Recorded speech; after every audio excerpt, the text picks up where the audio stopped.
Dhammapada Buddhist Vagga. Verse 80, the story of the novice monk. This is the story of a young novice monk named Pandita who discovered the power hidden within one's own mind. In the Dhammapada, the Buddha taught, farmers divert the stream and direct it to where they wish. The fletchers shape arrows as they wish. The carpenters carve the wood as they wish. The wise men control their minds as they wish. Udakaṃ hi nayanti nettikā usukara namayanti tejanaṃ daruṃ namayanti taccakā attanaṃ dhammayanti panditā. Pandita was the son of a wealthy family in Savatthi. At just 7 years old, he wished to become a novice monk at Jetavana Monastery. Though small in age, his mind was bright, inquisitive, and full of gentle curiosity. But as a newly ordained novice, he struggled. His thoughts kept returning again and again to his parents and childhood friends. Because of this constant wandering of mind, he found it difficult to concentrate on the calm of Samyutta or the clear observation of Vipassana. Taming the mind felt impossible. On the 8th day after his ordination, Pandita followed his teacher, the great Venerable Sariputta, on the morning alms round.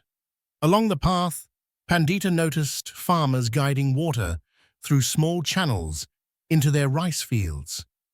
He asked, "Venerable Sir, water has no mind. Can something without consciousness really be guided anywhere one wishes?" Sariputta replied, "Yes, young one. With skill and effort, a farmer can direct water wherever he chooses."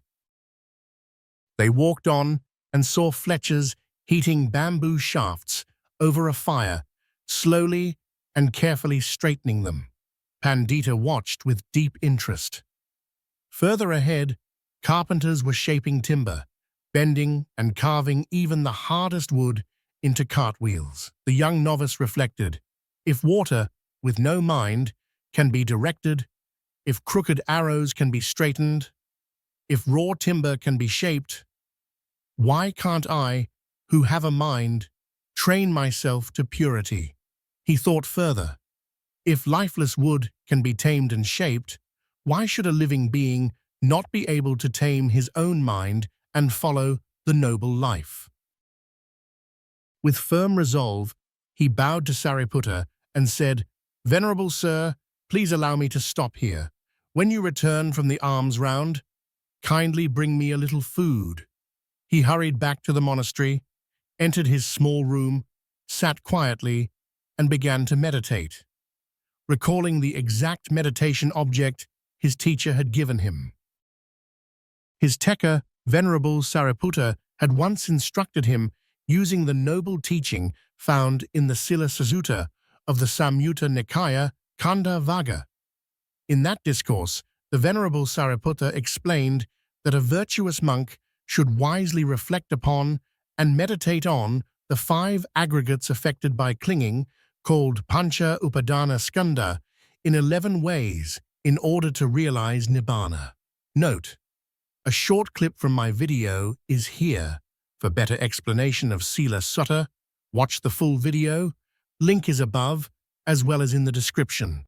Samyutta Nikāya, Khandhaka Vagga, 1.3210, Sīla Sutta. The background story. At that time, Venerable Sariputta and Venerable Mahākotthita were residing peacefully at Isipatana Migadaya in Varanasi.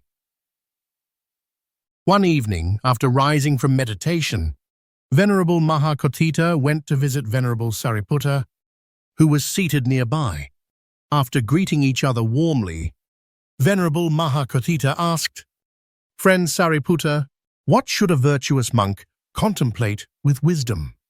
Venerable Sariputta replied, "Friend Kotthita, a virtuous monk should contemplate on the 5 aggregates of attachments Pancha Upadanaskanda, which are own attachment to impressions or images, that is called as the Rupa Upadanskanda, or the heap of image impressions.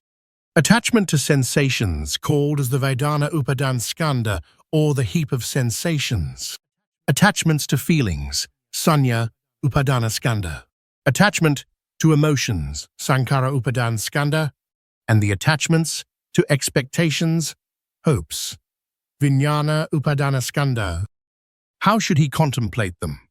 He should reflect that these are as uncontrollable, anicca, as a source of suffering, dukkha, and fruitless to regard as I, mine, or my soul. Replied the Venerable Sariputta. Little monk, Pandita, began contemplating the 5 aggregates affected by clinging, Pancha Upadanaskanda, in the 11 ways mentioned by his teacher, Sariputta Thero, thus seeing the body and mind as unstable, unreliable, not self, and empty of ownership.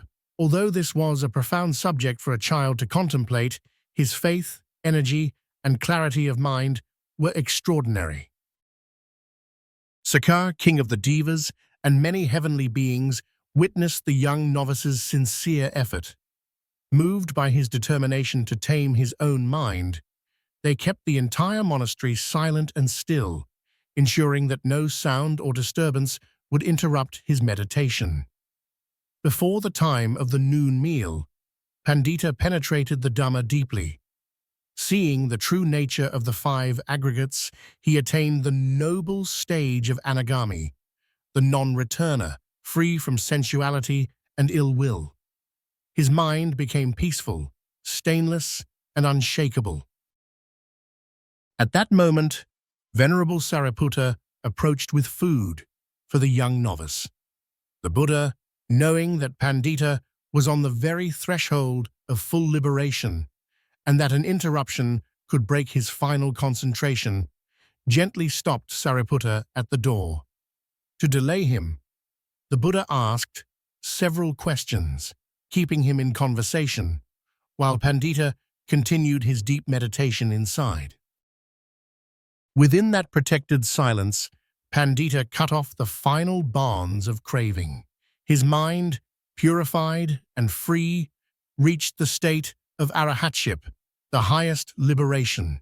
Only 8 days after becoming a novice, the young Pandita attained the supreme goal. Later, the Buddha addressed the monks. When one practices earnestly with resolute effort, even Sakka and the Devas guard and protect him. As irrigators guide water, as fletchers straighten arrows, as carpenters shape wood, so the wise discipline and purify their own minds. Pandita attained arahantship not because of age, but because of effort, energy, and the right guidance of his teacher, Sariputta. A mind not tamed wanders endlessly. A mind tamed becomes the most powerful tool for liberation. As the Buddha said, the wise tame themselves.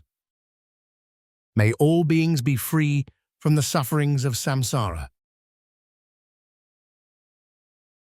A free gift to you, a free PDF book with over 400 stories from Dhammapada in English is available for download. The link is in the description. Please click it to download to your device.